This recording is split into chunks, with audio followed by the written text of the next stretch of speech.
a todos. Meu nome é Josefa Fernandes, sou psicanalista, ligada à Sociedade de Psicanálise de São Paulo e do GEP de São José do Rio Preto e região. Faço parte de uma comissão do Conselho Profissional ligado à FEBRAPSE, onde o nosso objetivo é informar a população sobre quem somos, né? Quem somos como psicanalistas e as instituições. Hoje nós temos o prazer de receber a nossa convidada, que é a nossa psicanalista Maria Aparecida Sidericoudes Polacchini. Ela é membro de São Paulo e membro efetivo com função didática de Ribeirão Preto, membro efetivo com função didática aqui do GEP de São José do Rio Preto e região, e é diretora do Instituto do GEP de São José do Rio Preto e região. Então, Maria Aparecida, que prazer tê-la para termos um diálogo sobre o Instituto. Uma boa noite. Boa noite, Josefa, muito obrigada. Boa noite a todos que nos acompanham. Me sinto bastante honrada com esse seu convite. E vamos ver o que é possível, então, esclarecer hoje, né, para quem nos acompanha, sobre essas questões que você vai me propor. Vamos abrir essa conversa para esses esclarecimentos, né? Então, Maria Aparecida, é importante nós iniciarmos conversando como surgiu os institutos ligados à IPA. Queria que você pudesse contar um pouco a história dos institutos. A IPA, que é a Associação, né, Psicanalítica Internacional, ela foi criada em 1910.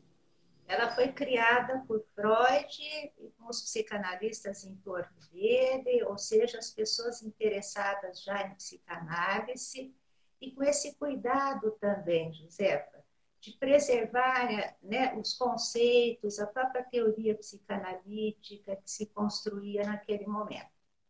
Bom, a partir disso, depois de 1911 a 1915, o Freud escreve as recomendações até aos médicos que praticam a psicanálise, que são textos de técnica, mas embora ele tenha até escrito, né, esse manual todo, ele chamou de recomendações, né?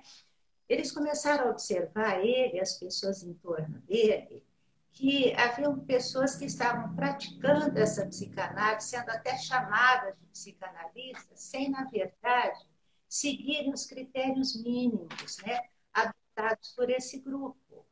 Então, surgiu a necessidade de se criar uma espécie de escola, que é o Instituto, que são os institutos, né, de psicanálise, para se preservar, então, a psicanálise e a sua transmissão, respeitada exatamente nas questões técnicas, teóricas, éticas, né? Então, em 1920, foi criado o primeiro instituto de formação, em Berlim. E, a partir daí, outros, né, foram sendo criados.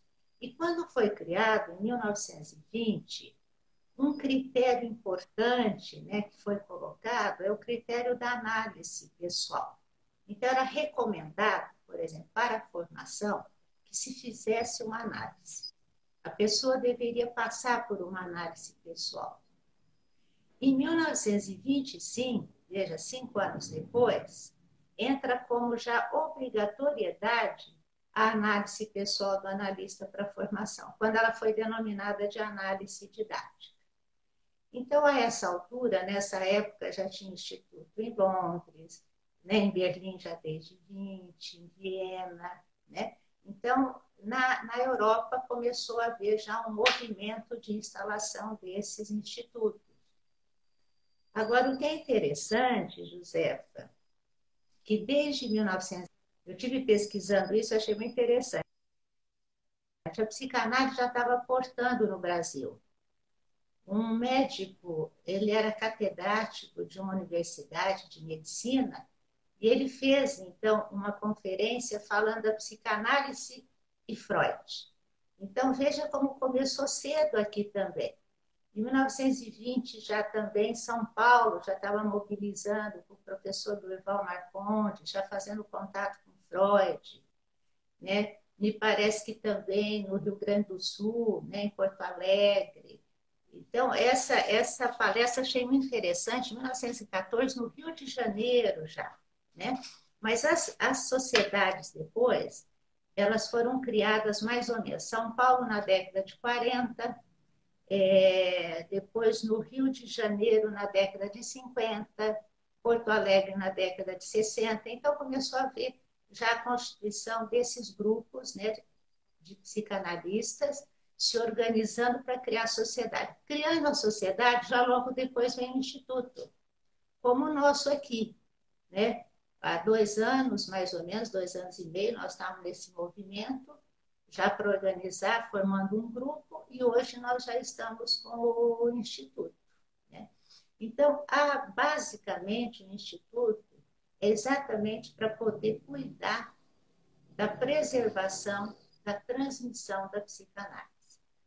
É muito interessante a gente observar que nessa época do Freud, como eu te falei, quando foi criado o Instituto em Berlim, exatamente problemas que nós enfrentamos hoje, eles estavam enfrentando naquela época.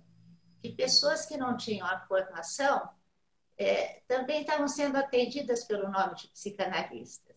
E o trabalho deles de psicanálise. E, na verdade, não tinham essa formação. Então, houve essa preocupação.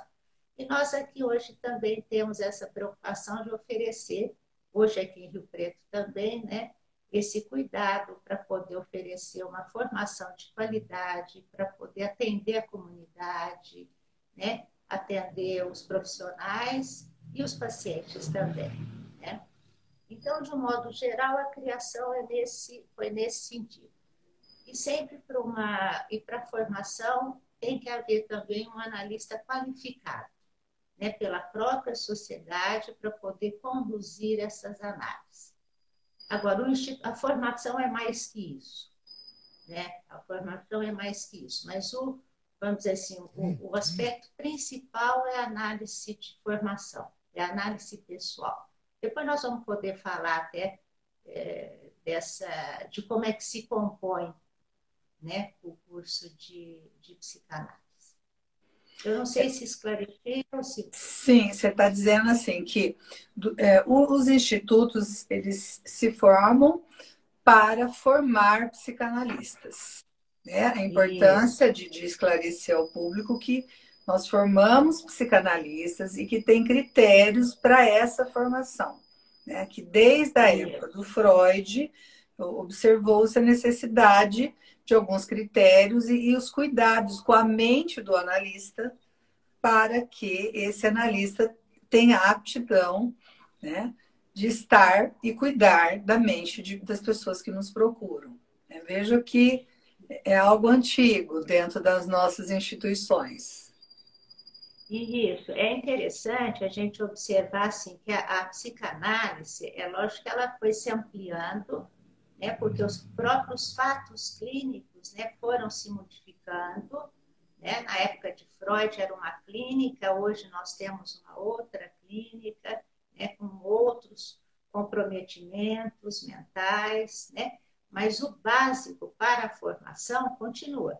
Essa questão da análise é fundamental para o analista poder exercer a função dele de orientador, né, provedor assim, de um conhecimento mais fidedigno, né, bem próximo do que se propõe a psicanálise. Então, ela ampliou, mas essa questão básica continua, compreende? Hoje, em todos os institutos, é fundamental, né, que se coloque a análise, por exemplo, para o curso de psicanálise, a primeira coisa é a análise pessoal.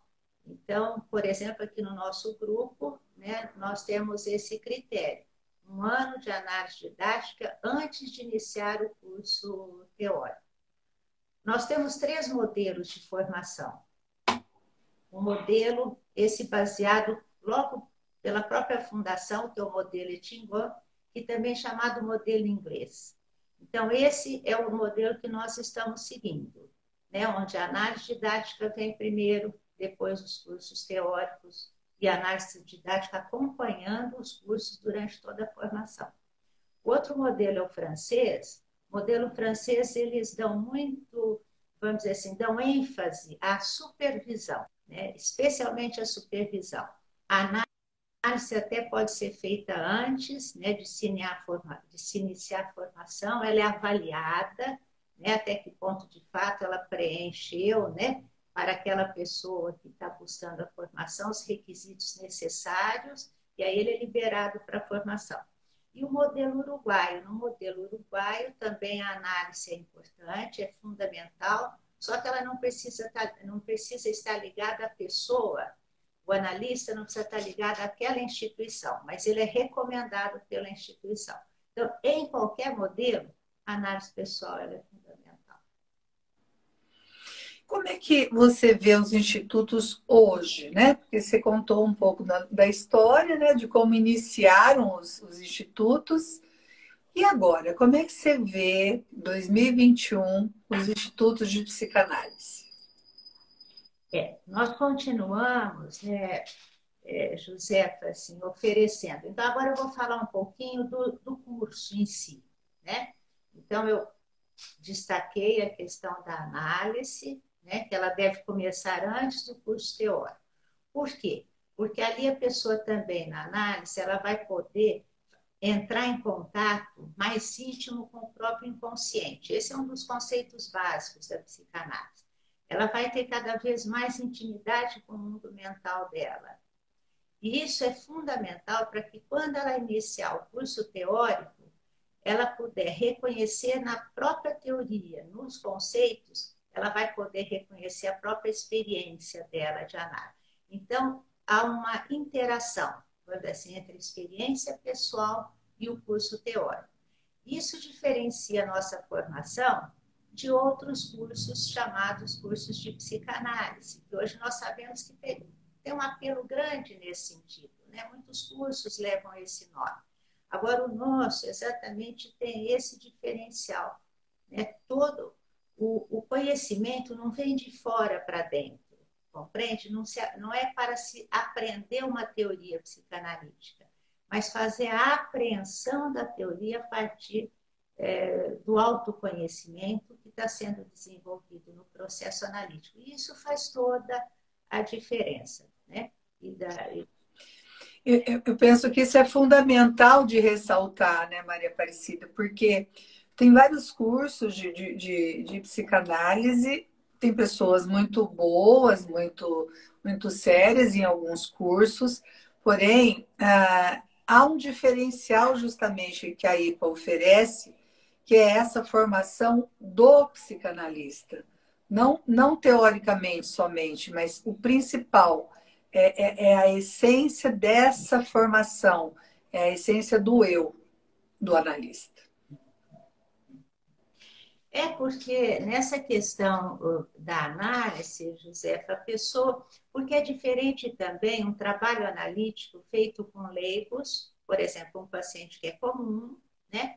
E aquela análise que é dedicada, então, à pessoa interessada numa formação, né? Quer dizer, a análise para o analista de formação. Essa análise para os leigos, por exemplo, à medida em que se trabalha com sintomas, resolve sintomas, né? Amplia até a capacidade, o potencial da pessoa, né? Há uma série de benefícios nisso.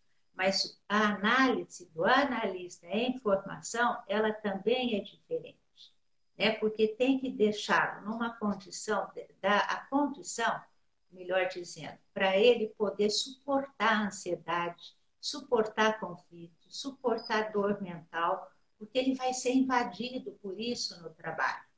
Então, no trabalho analítico, o analista é muito invadido por essas questões. Desculpa.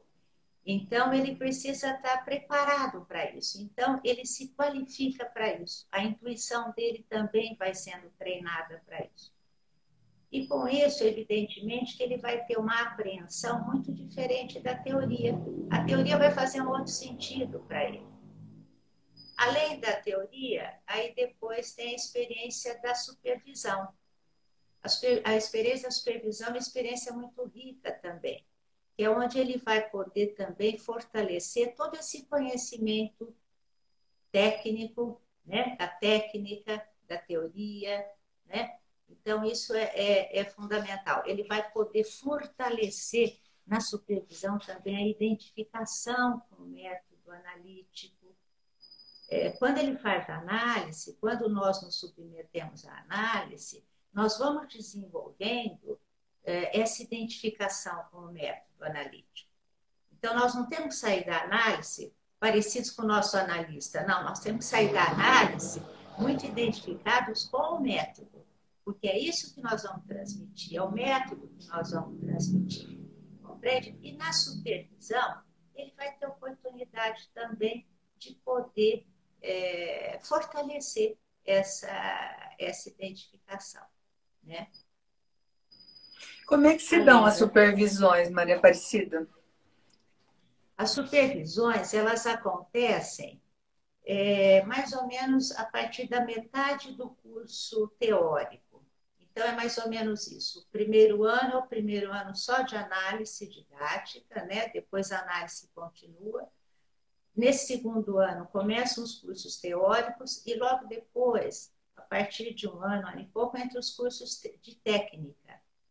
Então, da teoria da técnica. À medida que ele começa já a lidar com a técnica analítica, ele já está sendo introduzido na experiência de supervisão. Há institutos que oferecem até o curso de técnica logo no começo. Então, há variações. Isso acontece de um instituto para outro, né? Mas o que acontece também? À medida que ele tem o curso de técnica, logo depois começam os seminários clínicos.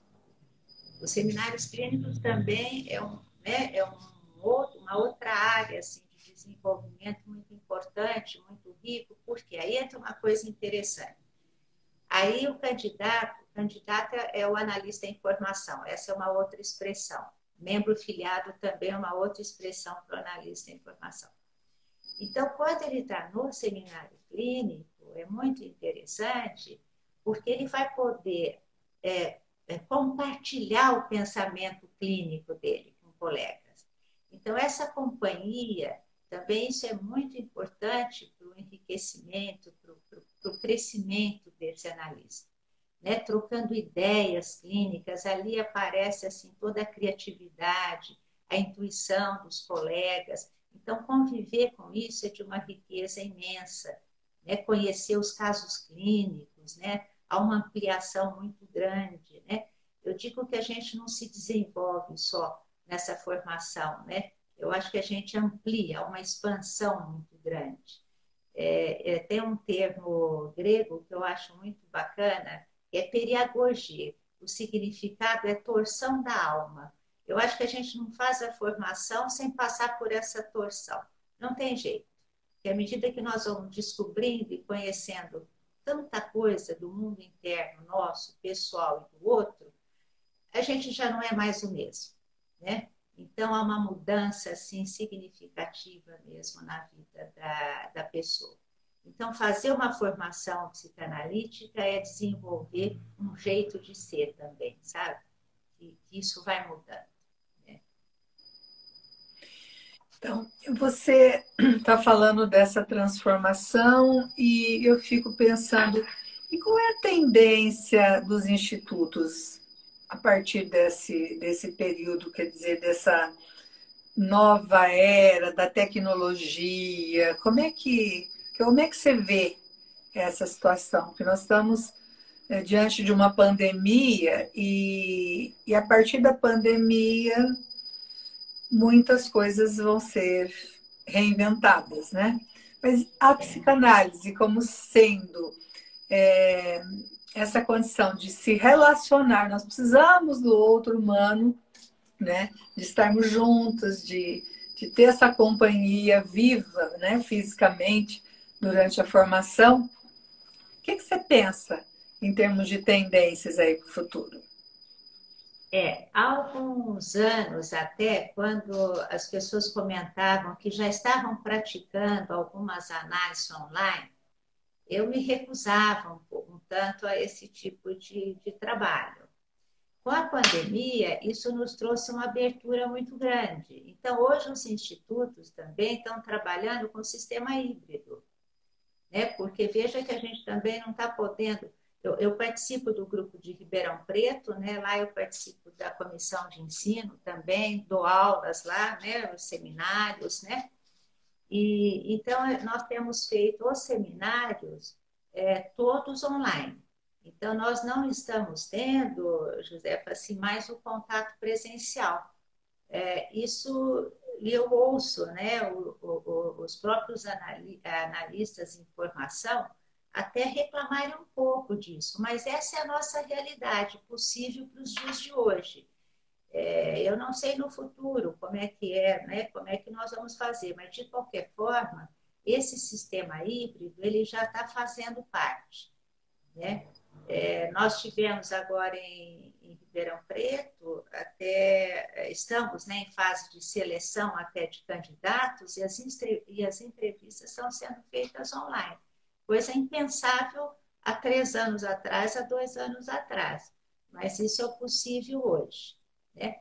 Agora, outra questão também para os dias de hoje, o que os institutos estão vislumbrando é a possibilidade já de ampliar a formação, porque a formação geral que fazemos aqui, eu digo aqui de um modo geral em todos os institutos, é a formação para adulto, né? E a formação de adolescente e criança, ela sempre vem depois.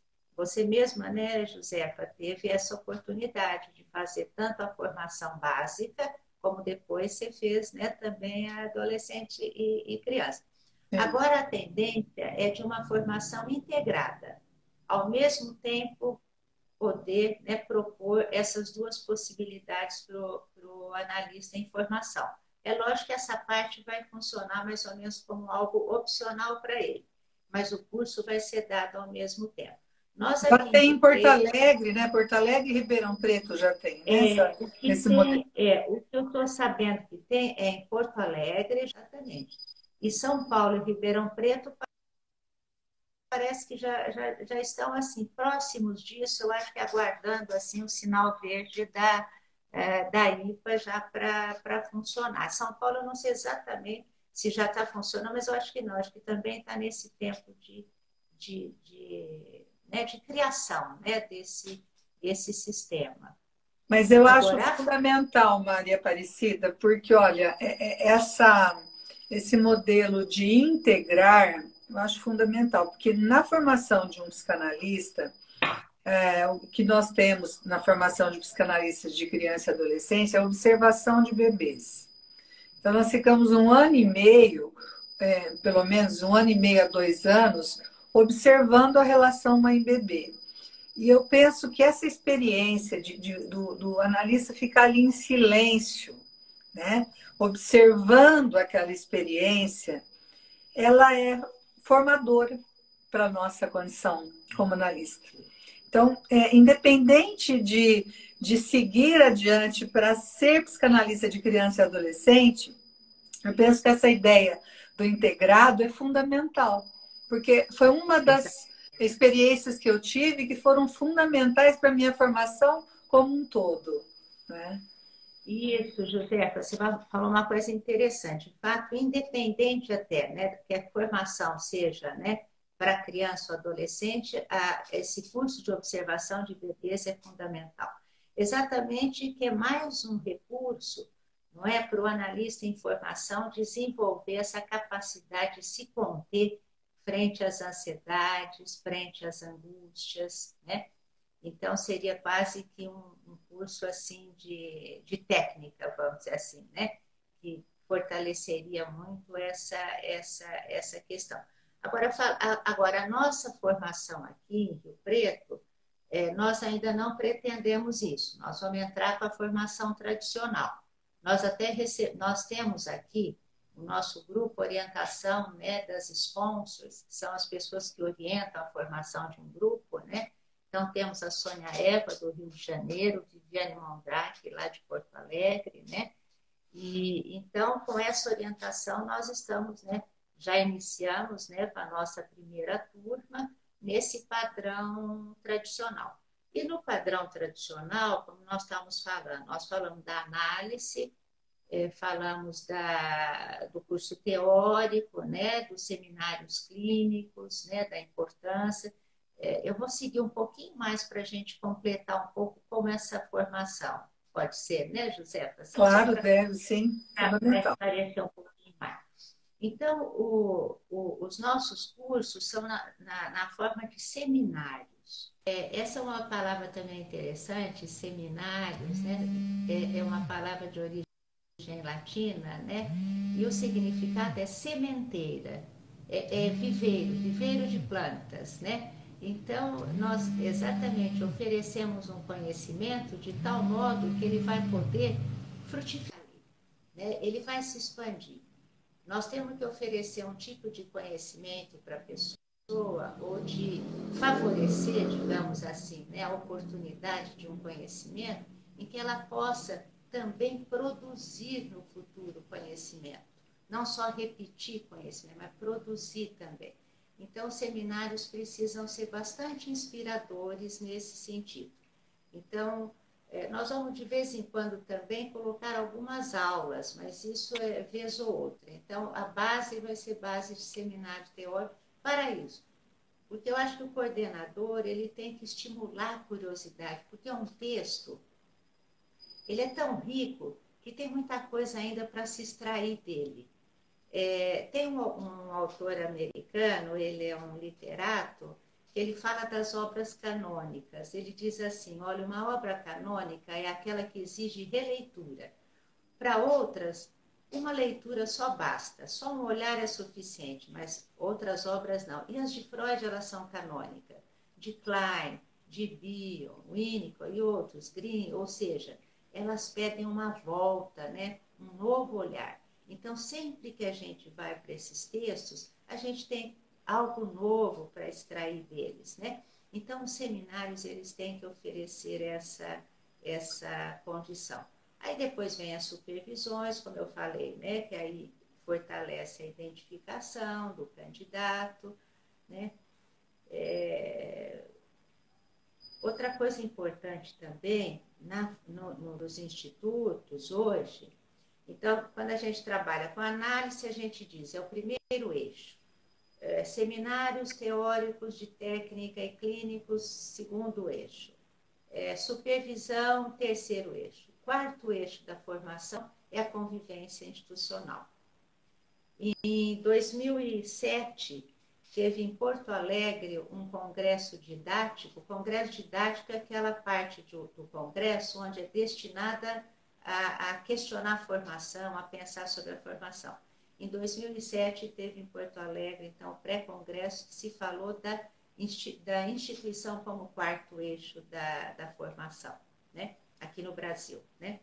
Então, é uma ideia que já vem também se desenvolvendo, então nós temos também cuidado bastante disso, né? Que esse é um aspecto importante, essas transferências que não podem ficar só na análise, nem na supervisão, mas elas têm que ampliar, né? Nós temos que oferecer condições de convivência, de relacionamento com colegas, né? Com outros pensamentos, outras ideias, né? Que isso é uma coisa muito importante, porque é na companhia do outro que a gente desenvolve a psicanálise, né? É Então, interessante que você está falando do aprimoramento, né, das competências do candidato, né? Porque se ele começa a aprender a viver em grupo e também dentro da instituição, tem vários trabalhos que se desenvolvem em grupo. Isso é riquíssimo. Queria que você falasse um pouco as oportunidades que os candidatos têm dentro do Instituto. Como é que é, Josefa? Você não me ouviu? Eu gostaria que você falasse um pouco das oportunidades que os candidatos ou os membros filiados têm dentro dos institutos. Tem muito trabalho a ser desenvolvido. o trabalho do candidato na instituição. Isso, isso.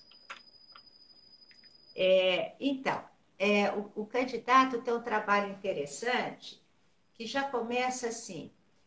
Há um grupo, né, que é o grupo dos candidatos.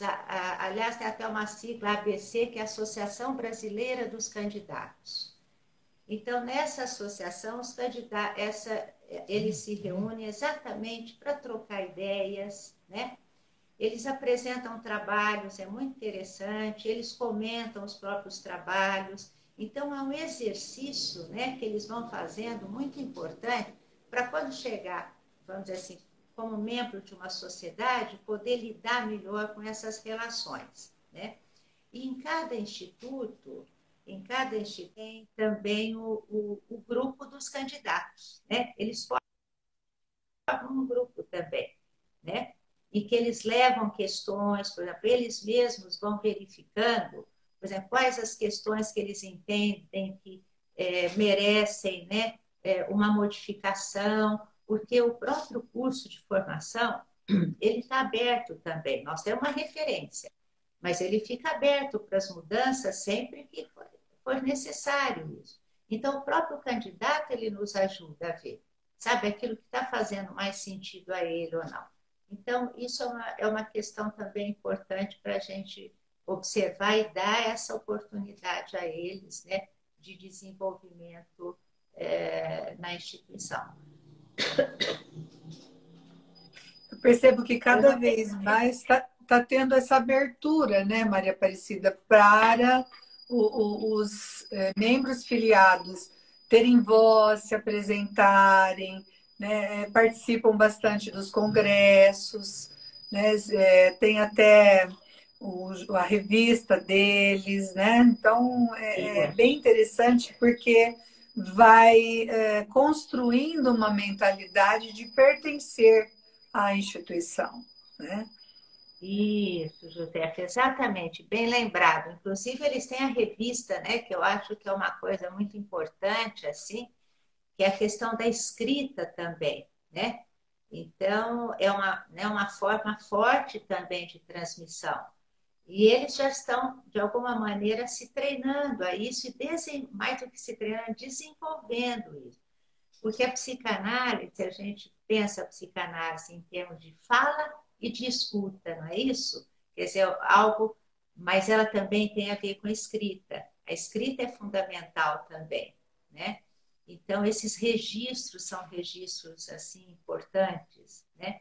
E eles, então, estão sendo, de alguma maneira, já treinados para isso, com esse exercício, né? Então, isso é muito importante, porque no passado, os candidatos, eles não participavam de reuniões científicas. As reuniões científicas, elas eram restritas aos membros da sociedade, não aos membros filiados. Então, os próprios membros filiados começaram a sentir necessidade de terem também o espaço deles para discussão. Então, aí começou a se criar, né, um grupo e que hoje tem toda essa referência, essa organização, né? A Maria sociedade Aparecida, sim, sim. Tá tendo essa possibilidade de interação, e isso é muito rico para os dois lados, né? Porque os novos também trazem novas ideias e isso enriquece o desenvolvimento de ambas as partes, né? Agora, você falou da formação, então nós temos quatro eixos, né, para uma formação de um psicanalista, e o que nós levamos mais em consideração, entre aspas, né, dependendo do modelo a ser seguido de todos esses três que você falou, é a análise, né, as supervisões e os cursos. Quanto tempo, mais ou menos, um candidato fica na formação? No instituto, geralmente até 7, 8 anos no instituto. Por quê? Então, tem os 5 anos primeiros, né, que entra um ano de análise didática, 4 anos de curso, né? Depois, entre as supervisões, acontece que são 2 supervisões de 80 horas. Há institutos que preconizam 100 horas cada supervisão, né?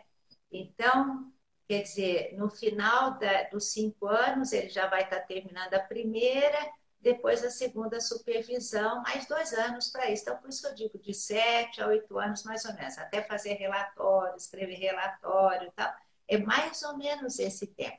Então, a nossa formação, ela exige tempo. E é muito importante que a pessoa compreenda isso, que ela precisa dar a si própria esse tempo de desenvolvimento, porque é tempo de se instruir nisso, numa outra linguagem, numa outra língua que é a psicanálise. Então, isso leva tempo, né? Leva tempo.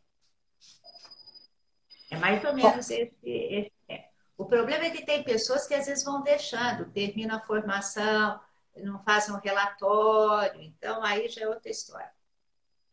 quer dizer, estando em formação, é necessário ter a oportunidade e fazer bom uso dessa oportunidade, né? Porque tem pessoas que não escrevem, tem medo de escrever e vão deixando. Eles são pessoas super competentes clinicamente, mas com dificuldades na escrita.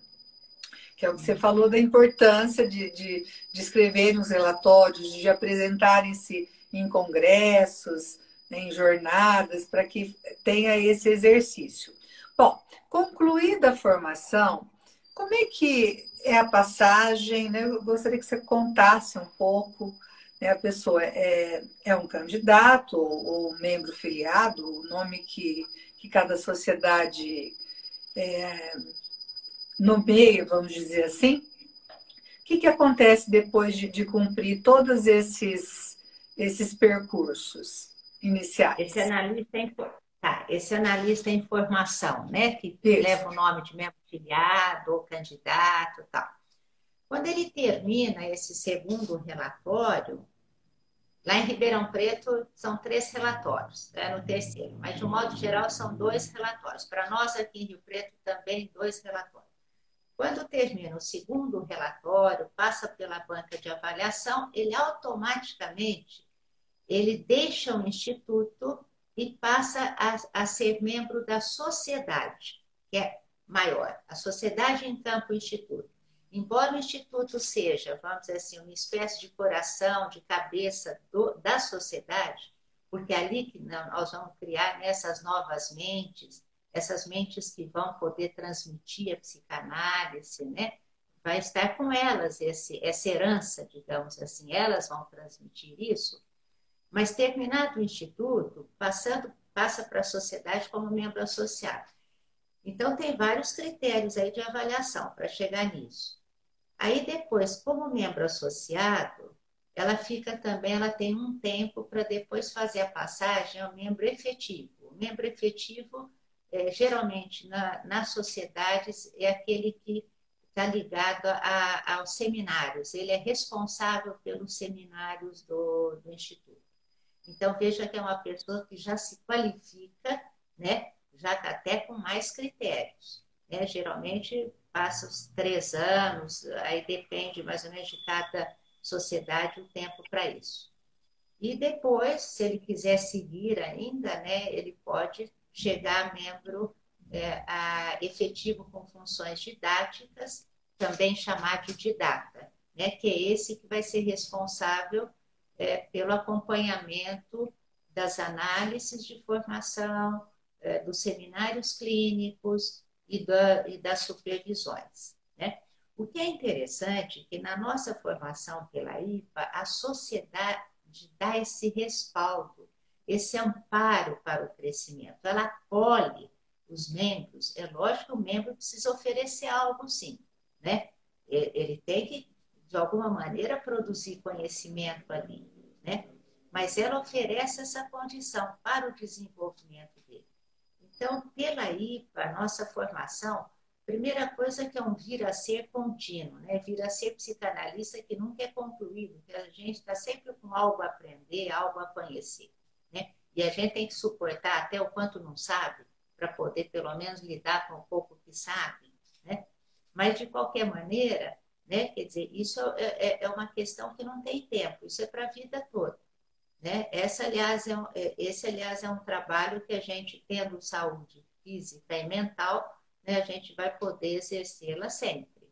Né? Não tem Então, aposentadoria, né, Maria Aparecida? não, Não. não, porque a gente é interessante, porque na clínica também a gente vai conhecendo os fatos novos, né? Porque a cultura está ali dentro, né? Psicanálise e cultura caminham juntas, sociedade, indivíduo e social, não há como dissociar isso, há uma interação. Então, nós acompanhamos, muitas vezes, nós mais velhos até, acompanhamos muitos fatos clínicos quando chegam ao consultório até. Então, nós estamos sempre nos atualizando também, né? Então, isso não tem fim, isso é bacana, até isso é bonito, assim, esperançoso até para a gente. Então, quem quer fazer a formação, vamos dizer assim, ela não precisa pensar, ela não pode estar angustiada com o tempo. Ela tem sim que ter uma consciência muito grande da transitoriedade, mas não precisa estar angustiada com esse tempo para ir. Tanto que ela tem que ter essa noção também, até para ela poder sair do instituto, né? Porque tem gente que pode ficar de eterno no instituto, né? E não é essa a proposta. O que é importante é que possa ir para as sociedades também, né? Há, inclusive, institutos que oferecem a formação continuada. Acho que é esse termo mesmo. Eu ia pedir para você conversar um pouquinho É, sobre o que você pensa da formação continuada, Maria Aparecida. Importante que você conte tá. a sua ideia sobre. É, eu acho que como eu disse, como eu estou dizendo, né, Josefa, a gente o vir a ser psicanalista, assim, não tem fim. Isso aí, né, quer dizer, nós nunca concluímos isso. Nós começamos, mas não concluímos isso. Isso é para a vida toda, esse desenvolvimento, né? Agora, no instituto, eu acho que é importante que se tenha um tempo para a pessoa poder sair do instituto e fazer parte da sociedade. Então, há institutos que oferecem a formação continuada, por quê? Para aqueles analistas em formação que não conseguiram, eles ficaram, terminaram o curso teórico, às vezes as supervisões, e se afastaram do convívio institucional. Acabaram ficando afastados, ou frequentam, vez ou outra, um congresso, uma reunião. Então, para evitar, alguns institutos tiveram que criar essa solução, que foi até muito criativa, né? Começar a oferecer mais cursos até, para essas pessoas poderem novamente, né, se vincularem aí à instituição, né, e para que pudessem manter, assim, pelo menos essa curiosidade, esse interesse e tal. Mas eu, particularmente, eu acho que aqui em Rio Preto, se a gente puder evitar isso, melhor. Se a gente puder ajudar, né, como é um grupo menor, um instituto menor, eu acho que isso vai ser, vamos dizer assim, melhor para a gente poder, conversando, né, com os candidatos, ajudá-los, né, a concluírem isso nesse tempo, pelo menos de 7 anos. Mas isso tem muito a ver com as análises pessoais, eu acho. Que a pessoa tem que desenvolver um tanto da consciência de transitoriedade. Ela vai querer ficar lá quanto tempo? Sabe assim? Como se ficasse na casa dos pais por quanto tempo? Quando é que vai resolver sair de lá? Né? Para ir para a vida, para, né, expandir esse mundo. Né? Então, eu penso isso, José. Mais ou menos. Quer dizer, você está falando que a sociedade dá uma oportunidade das pessoas crescerem, mas elas precisam querer estar engajadas nesse propósito, né? Porque cooperativismo é fundamental porque tem essa troca, né? O tempo inteiro tem essa oportunidade, mas precisa ter essa consciência e querer, né? Porque é tão É, rico. eu acho, viu, Josefa, por exemplo, ao invés de se pensar em formação continuada, pensar em grupo, eu gosto muito assim de grupos de estudos na sociedade. A sociedade promovendo grupos de estudos, que aí a pessoa pode se desenvolver ali dentro, né, aprofundar um tema, né? São Paulo tem isso, Ribeirão e outras sociedades também. Eu falo das duas porque é onde a gente tem mais contato, né? mas todas elas têm grupos de estudo, eu acho que é aí onde a pessoa pode, né, também continuar se desenvolvendo. Ela não tem que ficar de eterno no instituto, né? Então, esse é o meu pensamento, né? Se a gente puder depois. E o Instituto também depois, de alguma maneira, vai podendo fazer parceria com a própria diretoria científica, né? A diretoria científica oferece, né? As pessoas se apresentam, né? Como se diz, trabalhos teórico-clínicos, e os candidatos vão lá também, né? Participam, assistem. Então, essa convivência, assim, isso é fundamental, né? E eu acho que isso impulsiona o crescimento, né? Você pode falar um pouco como é que é a estrutura de uma sociedade ligada aí? Como é que é a sua diretoria? Você pode falar um pouquinho para nós? Sim, lógico. É, então, a composição geralmente é essa, né, de um presidente, né, como a nossa aqui, nós temos a nossa presidente, a Marli Terra Verde, o secretário do presidente, aqui é o Oswaldo Barizon, e junto com Eleni, né, depois tem o tesoureiro, né, da sociedade. Aqui nós temos a Rita Olívia. Você me ajuda, viu, Josefa, a lembrar dos nomes? Eu acho que é essa a sequência. E tem a diretora científica, né, que é a Elaine Tilelli Aves. E tem também a diretoria de tecnologia. Agora a gente tem também, né, essa parte que, como você lembrou, né, essa tecnologia que é tão importante, né, hoje o Marcelo Bueno está coordenando essa tecnologia, e sempre tem outras pessoas também. Me desculpe, eu não vou citar todos assim, que eu posso, né, não lembrar de todos os nomes assim, mas eu estou falando mais dos grupos, né, das funções, aliás. Tem também. O que mais que tem mesmo, Josefa? O Ah, Conselho de Ética. é?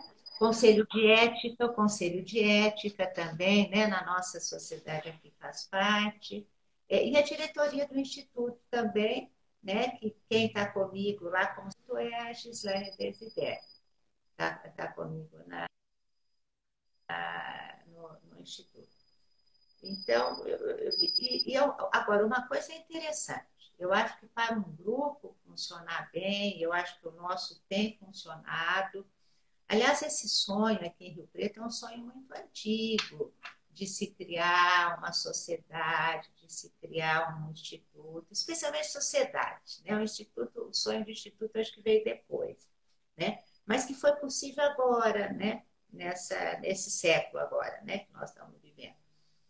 Então, esse aspecto, assim, eu acho que é importante ressaltar que para a constituição do grupo, a amizade eu acho que é fundamental, a cordialidade. Eu acho que a capacidade que temos de poder desenvolver com cortesia, com respeito, com responsabilidade, eu acho que é um grupo que tem uma responsabilidade grande, né? Cada pessoa, né? Ela assume, né? Outra coisa que eu achei interessante é que a Marli fez questão disso, que as pessoas do nosso grupo estivessem participando das comissões. Então, todas elas têm uma participação, né? E com essa convivência institucional, isso é muito importante. Então, a amizade, eu acho que é fundamental, né? Eu acho a filia, né? Que os gregos falam tanto da filia, dessa amizade, isso sustenta um grupo à medida em que possibilita o respeito de troca de ideias, né? Troca, né, de pensamento, isso é muito importante também. Bom, Maria Aparecida, eu quero assim Ninguém te está fazendo agradecer. pergunta? Vamos ver se tem Ninguém alguém. pergunta, José? Vamos ver se tem alguma pergunta. Podem perguntar. A Rita está falando do importante esclarecimento. Muitos estão agradecendo esse encontro.